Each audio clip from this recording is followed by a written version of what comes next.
happy today. I am William Brown from IamWilliamBrown.com. This is Disconnect to Connect, one word conversations. Um, I've been watching a couple of shows. Sometimes, I don't know about you, but watching yourself do things, it's like an out of body experience for me. And I've noticed I was like, I got to be a little more peppier at the start. It's kind of funny because sometimes I am so excited about the conversation or, connecting with my friends and doing all this kind of stuff and just being in the conversation. I try to tamper that down so I don't just like explode on the screen. And I've seen a couple shows where, it's just like I just like slowly like, show in. So I hope during this time you're kind of ready to go and just kind of listening into the conversation. And I'm excited about today's word because not just I just love words, but and as the conversation that I had, I think it was Saturday or Sunday, no, Saturday, about listen. You know, what came up, what my conversation with Gene Robar, Bailey Robar. I gotta get all the names in. Is that listening is just what we put our attention to, and so if the in the act of listening, someone doesn't feel heard, then we got a problem. Then there's a judgment that comes up. So it's definitely the act of listening, and being heard. And I think the other thing with me is that I have separated listening and and heard or hearing, because there's a lot of things that I hear that I'm not listening to. So I don't want to get too far into this conversation, but so this is the time where I bring in my friend and we have a conversation. Good morning, my friend. Good morning, William. Uh, this is the time where I invite my guests to introduce themselves, however it feels comfortable to them.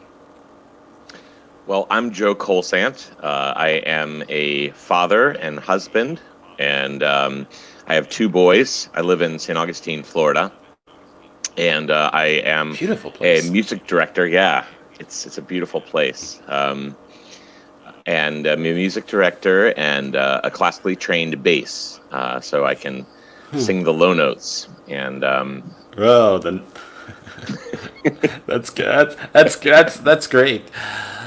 So, how does the word heard show up for you? well, being a musician. There's a lot of things that you have to kind of listen for. Right. And I think humanity is what we're listening for now. Right. What is our way forward? Because what we have now is not working. Right. And you mentioned Yeah. listening earlier. Are we Right. listening? And I would say no. And Right. I'm there. I am not listening Right. until I am. It's right. It's there's a feeling. I guess for me, and I really appreciate that. There's a feeling that because there's so much noise. You know, I'm like overwhelmed with my listening. So what can I hear? What can I hear? What is something that gets through? For me, heard is that it got past my ears and it hit my heart. It hit somewhere else more than my ears. And it's like, yeah, I heard that. It really gets to, and I think because the world, our society feels like it is so noisy that there are a lot of things that are not getting through to our heart, and that's what I believe the heart of the matter is. That's why I think that there was a quote that I shared of that when you're heard, that's when the healing begins. That's when healing is possible, and it's being able to get past our ears to our heart, and that's how it's showing up for me. Yeah, that's really perfect. And what I feel is connection now, and until you develop that listening, we're just disconnected from everything and everyone. Right, right. I want to kind of keep this on the level that we're, but I love music. Music is so much a part of my life. I kind of look at the soundtracks of my life and how life occurs to me. There's always a song associated with it. Just in the process of making music, creating music, and experiencing music, how does Heard kind of show up in that? Mm,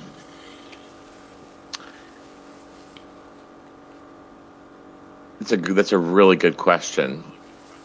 It really is in your audience. Hmm. So that goes back to hearing, the Latin Right. word audire. So your performance only exists in the audience, Hmm. in the hearing. Wow. Yeah. I get that. It goes back to the if a tree falls, right? in, in the woods, if nobody's around to hear it, did it Hmm. make a sound? Yeah. Yet it is it. It's like I really get it. I think that we don't have. It feels like going back to society. So we're going to go back and forth. I guess my mind is taking me back and forth in music and societal listening. Is that we are having the challenges that we are having now is because people don't have the listening for our concerns, our heart, our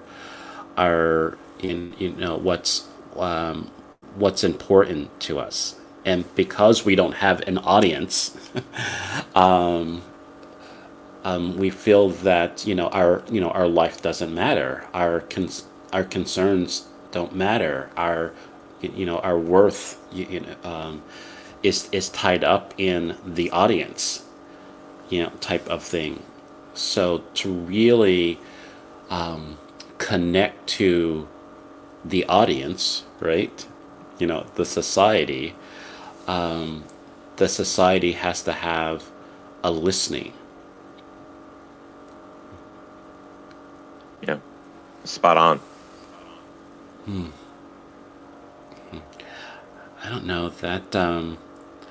Like I said, I don't know where that came from, but it just felt like that is our challenge, and it goes back to I've said it many times in our on this show, and I guess throughout my life, after I had therapy, that we either act things out or talk things out, and and I think sometimes we act out because we tried the talking and no one heard us.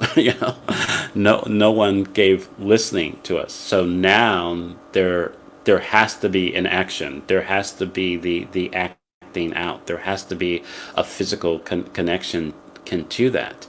And so and I think because of that, we don't feel that because I had to act out, right? I'll just speak for myself.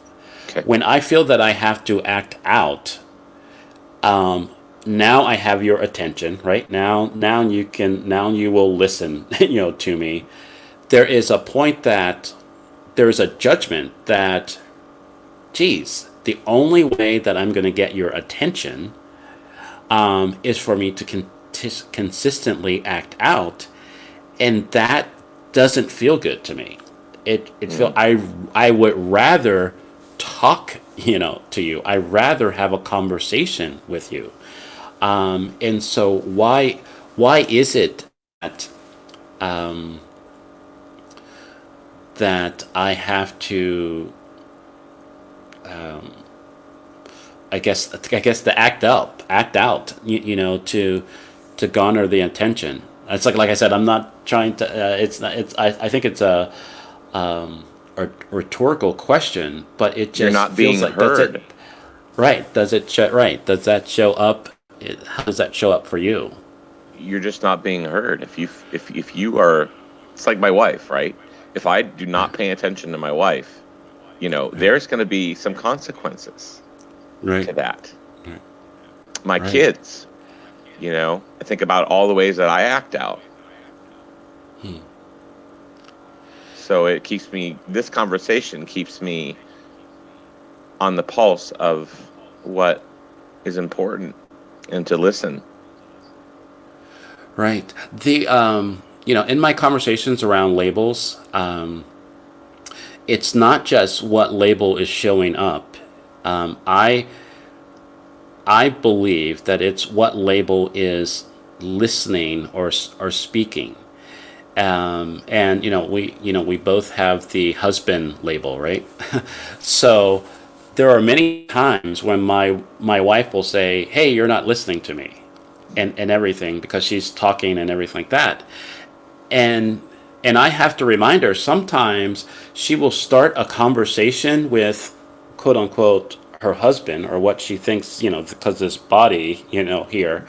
But the label that is available to me is, maybe the entrepreneurial label or, the son label or the dad label because I'm still thinking about something that, I said or didn't say to my son or my kids.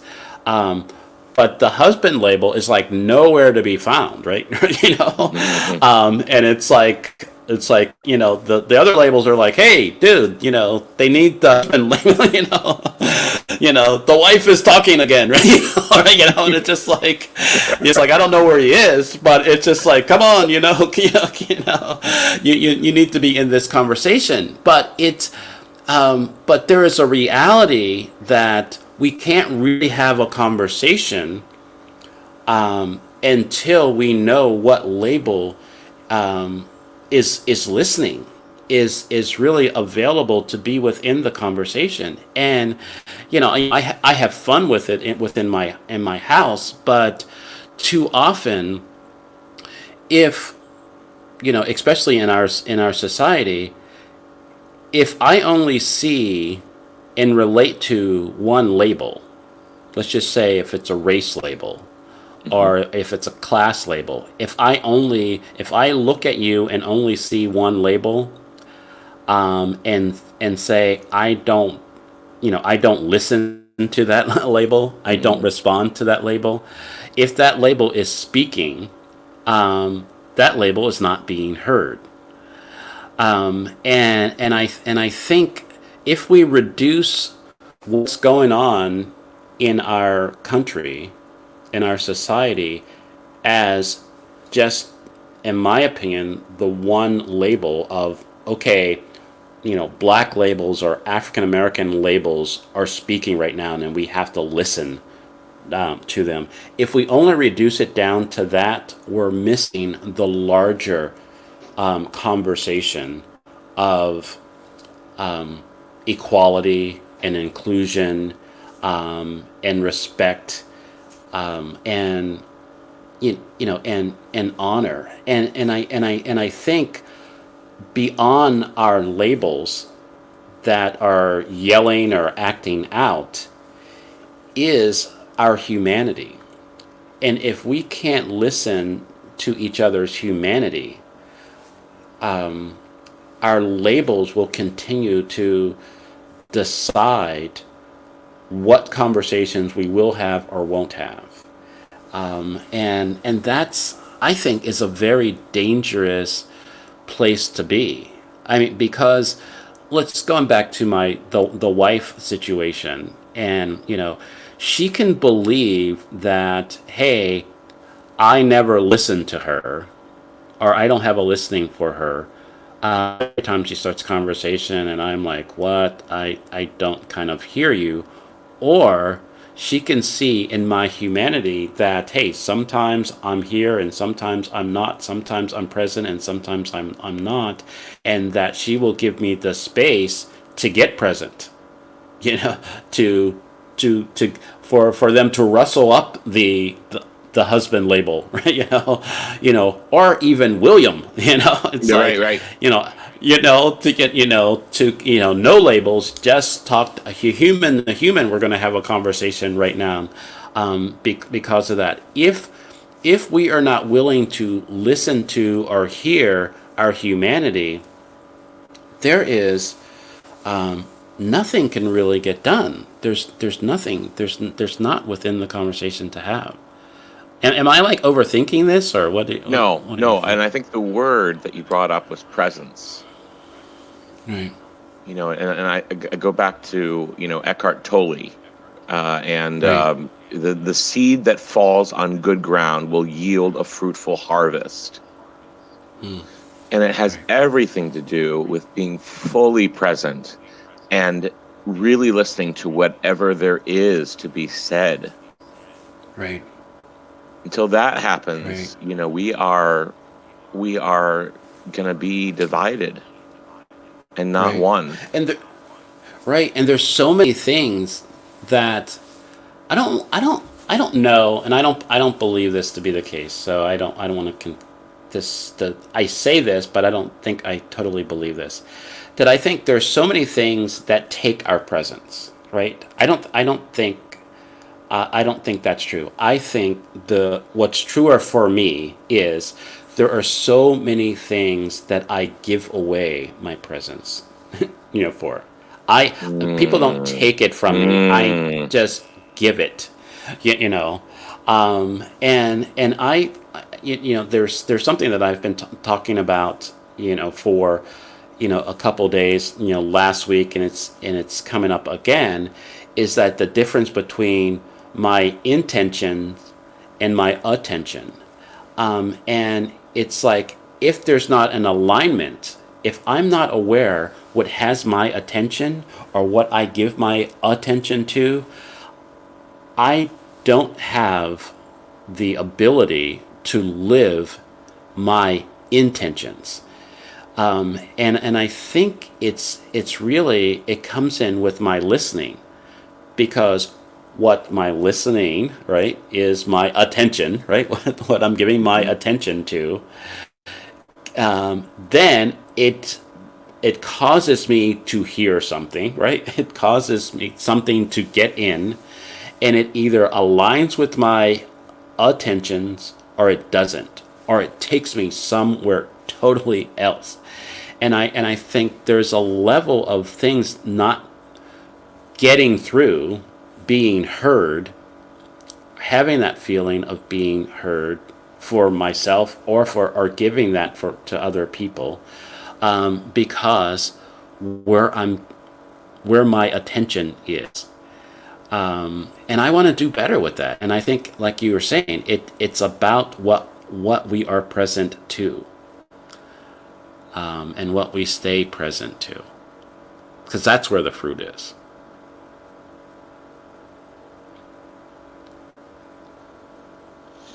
Perfect. And so, what have you heard recently that has caused action in your life, or cause cause movement from the heart?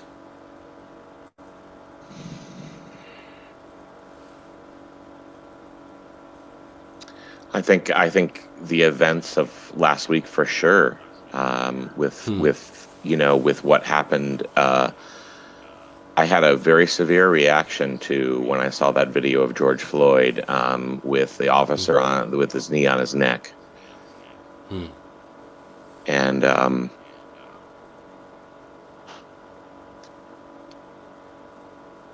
I I've shifted some, Hmm. Hmm. and so I've been having some conversations with some people, and y- and I'm trying to be present of the experience of the other. Hmm. Got it. And so when I'm in the grocery store or Home Depot, I have I have an intention to connect. Right. No, I get that. I think that the challenge for me is that, in the middle of, I don't even know if this is the middle or the beginning of a pandemic. Because you don't know. There's it's just happening, right? um, with masks and social distancing, more than ever, we need to connect. We need to find ways. We need to make ways to be intentional in our connections. And if we just, I feel like if we just stay in our, not our comfort zone, but what's familiar, we miss the opportunity, or we miss opportunities of growing or expanding, or the possibility of connecting with the other, or what we have placed as the other for so long.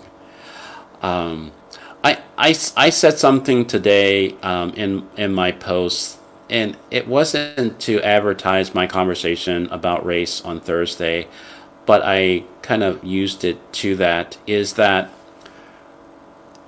I don't think, non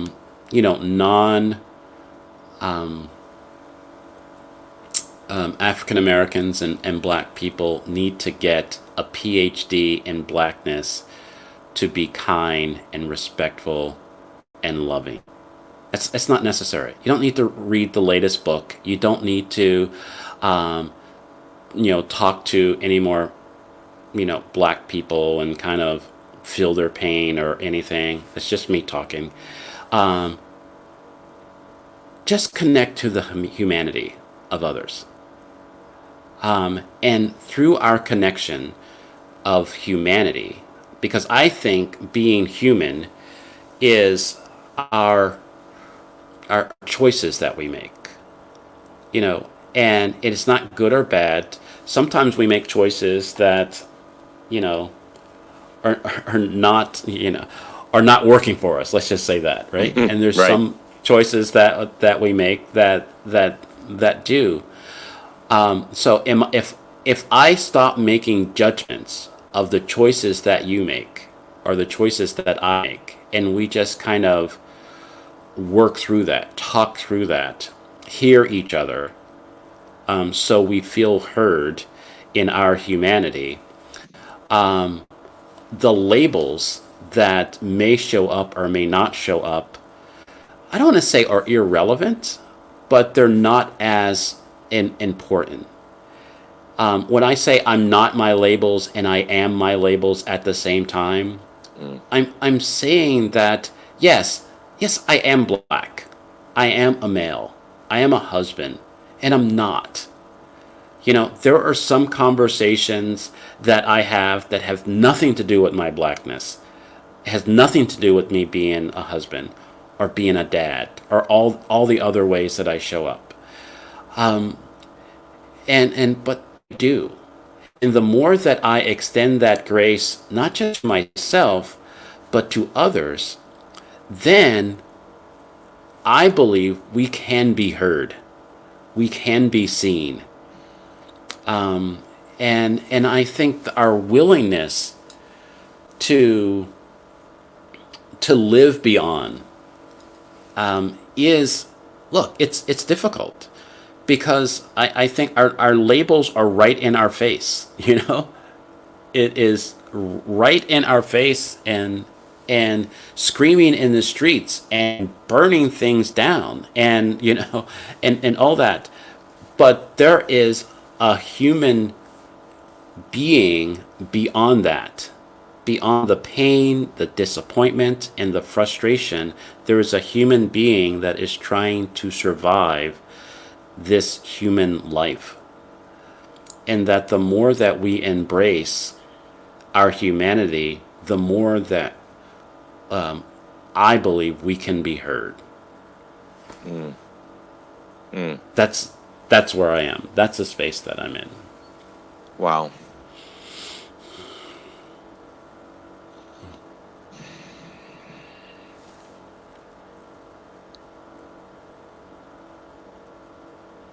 That's so wow. Yeah. How do we get there? I mean, Yeah. what is the next step? What I think in some cases, because I'm one of those people that get, paralysis of analysis, right? Yeah. there's that, but I think with this, there has to be the messiness of humanity that we're willing to experience. That we can't wait for the how. We just need to. The more we show up as ourselves, right? I don't know if you're aware of there's a concept of be, do, have. I believe the more that we understand our being, there's a doing in our being. So the more that we are that we be who we be. I'll say that to kind of move it to stay within that. Then we can authentically do things, and then we can have the life that we want, or have things in our life. And I think the how, the next step, the how is doing the work to understand who we are, not our labels. Yeah, we can recognize our labels. We can recognize the whiteness. We can recognize our blackness. We can recognize our maleness. We can recognize all those other things. But that's not, in my opinion, that's not who we be. Mm-mm. There is, as Dr. Seuss says, there's nobody that's youer than you. If there is a you-ness to you, it's not my blackness, because there's other people that are black. So that's not the you, right? So there is a you beyond my blackness. There's a you beyond your whiteness, or and like I said, I try not to use those labels as much, but that's to prove the point. Being willing to connect with the you part of us will give us access to the how, so we can relate to not just the labels, but the you-ness in all of us. And I think that willingness to search within ourselves, to discover who we are, will give us the how. Here's something that I was going to say for Thursday, but it just came up, and so I'm just going to say it. I believe that every solution has a problem, right? It's part of the problem. So let's flip it around. Every problem has a solution. It's connected, right?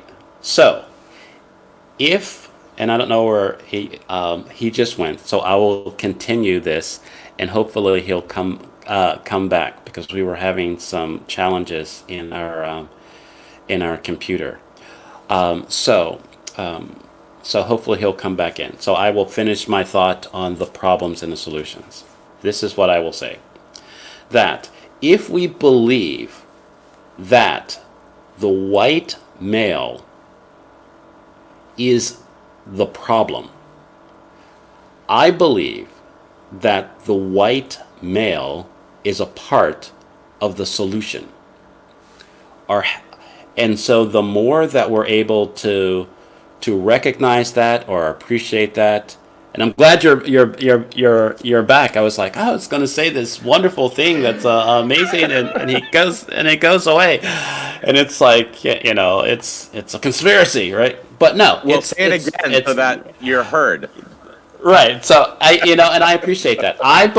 This is what I believe. And what I said, the problem is part of the solution, and the solution is part of the problem. So if I believe that, there's some people that don't believe that.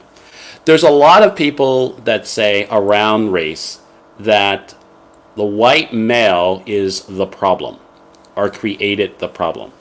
If that is the truth, I believe that the white male is a part of the solution.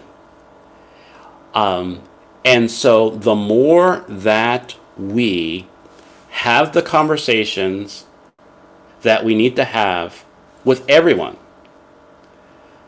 then the how is possible. But if I only say, you caused this, go sit down somewhere, we'll figure it out ourselves, we won't solve it. That's just my opinion. Or what people say is that there's a solution in the problem, or all that other kind of stuff. It's all a part of it. That's not the truth. That's not. So there are a lot of things that we are going to have to decide that we believe or we don't believe. If we really want a society of inclusion and equity and, love and respect, there are some things that we're going to have to be committed to. And I believe within the conversation of living beyond our labels, right? We have to let go what we think of those labels, and who people really are beyond them. And the more that we're able to listen and hear that, because I think there is a knowing. There is a fear in me that, we'll burn things down, we'll kind of make some concessions, and we'll move on. For me, it feels like we're on a loop. We can look back through our history and see where things burnt down and rebuilt and just kind of moved on. And it has not changed the hearts and minds of people. Because I believe no one heard why things were burnt down, why there was a disruption, why there was, and so no one took that step to kind of say, we say things that, if we don't learn from history, we'll repeat it. As we continue to repeat history, and it's like, what is that all about? So we either, I understand, as we talked about before, of being present, because I read The Power of Now last year. That was my reading for the year, and it was the only thing that we have is now, right? So that's where the power is. But the way that I believe, the reason why we are not present collectively is because there's a lot of conversations that we couldn't have or we chose not to have, so we can't get present. That I said that we give our presence to, right? We're giving our presence to the past that we have not healed from, learned from, appreciated, respected, or anything of that nature for us to get present. And so, if we until we get present collectively, I don't want to say there's no hope for future, but future can't come because we're still living in the past. And so I think I I want people to hear that. And it's not devaluing, you know, certain lives or certain people's care. It's like, in order for Black lives to matter, on some level, people have to hear or listen to what's happening in their lives, if that makes sense. It is the point. We can say in general that all lives matter, right? But if I am not present to how people are living, or how people are being minimized, or how people are are valued or don't feel valued, it can go there. And here's the one thing that I want to acknowledge with you, Joe, and I spoke this to you before, is that I really appreciate your tenacity of hearing me and staying in this conversation, especially when technology is getting in the way from Yeah, I'm that. trying to move locations, but my family has graciously given me the house, and they've sequestered themselves in my room, and Right. so I'm gonna change to where the. Thank you, thank you. Mwah. All right. So yeah, so maybe the signal would be better. I'm not. Right. Yeah. Okay. And look, and there are so many things, including technology, that get in the way of us being heard. But as I said before, I appreciate your tenacity to stay within this conversation and hearing me, and I think that's part of the how of moving forward. Yeah. Yeah. Just staying in the conversation. Yeah. Right. Not keeping the flame alive, Right. keeping the Right. flame of transformation alive. Right, absolutely. And I think too often we are conditioned to kind of say, this is getting hard, or this is getting frustrating, I'm out. you Yeah. know? I have a lot of effort moments. Right. Right. Yeah. Right. And it's like, we can have those effort moments, but stay, and then something can happen, because there's this energy that comes in those effort moments, right? And so if we can have an effort moment and stay, then something is going to get happen, because we're at the point where it's like, dude, we're going to solve this, or we're not. Yeah. I'm not going anywhere. And I think the more that we're willing to have those effort moments, and thank you, so I can still keep it for the kids, right? Right. Right. But so because when I download this for YouTube, they'll ask me, "Is this child appropriate?" And it's like, huh, and it's like, yeah, the effort moments, and then they can ask their parents, "What is an effort moment?" Right? But we can have those effort moments and stay. Then we can stay in the transformation. Then we could stay in the next. But too often, I believe we have those effort moments and leave, Hmm. and then it's no longer possible. So I, I will say, and this has been a difficult show for me. I'll say this why. is because I feel like I've been talking more than my guests. Mm, But what just came clear for me is that I I feel heard. So I want to acknowledge you.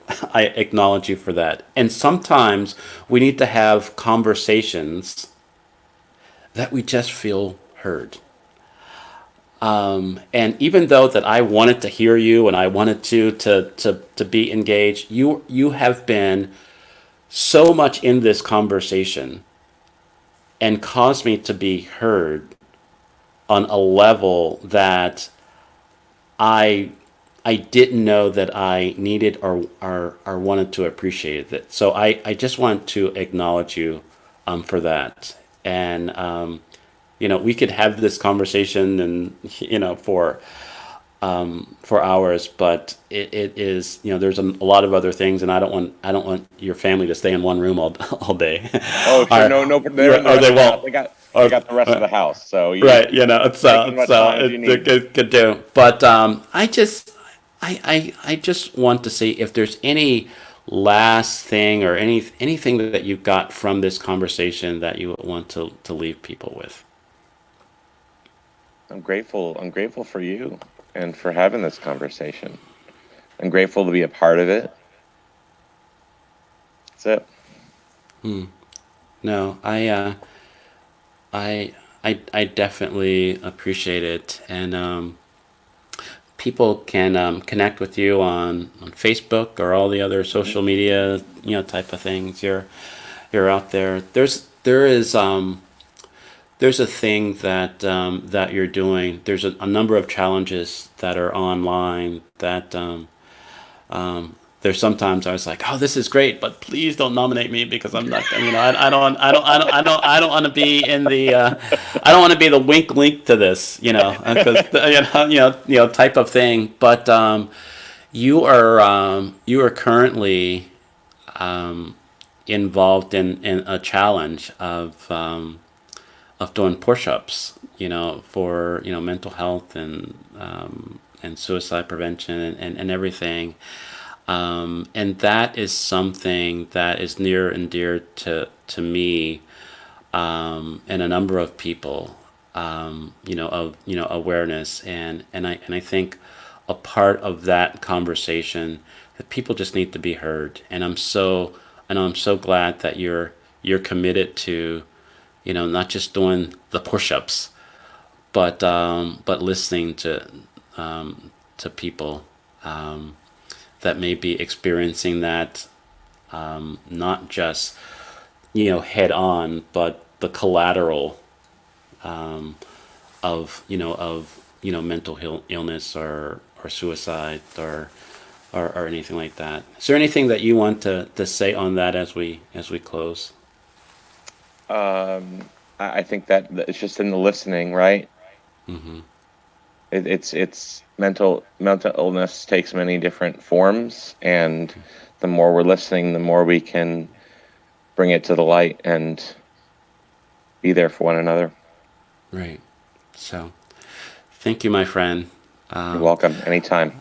if you can stay in the green room for a couple moments as I end the show, and Sure. I'll say our goodbyes. Sometimes within the conversations that we believe that it's all about our talking. It's all about what we're saying, and sometimes you know we we need to do the listening. We need to not say anything. You know, I have a working definition of communication is that a brave sender and a willing and prepared receiver. And it's like too often we don't communicate on a level that makes a difference because we're not brave in what we're saying. We're not well, we don't speak on a level that people can hear what's really going on in our heart. And people don't listen. because they're not prepared, they're not ready, they're not, and they're not willing, because of a lot of things that has their attention, or that has, their focus. So within this conversation, that is not over, I encourage you to find ways to hear people, and look for opportunities to be heard. As I said, for me, it is, being heard, or hearing someone. It goes from the ears to the heart. It's more like a feeling for me. And so it is my prayer that today, you find ways to be heard, and that you hear what people, are trying to say to you to get your attention.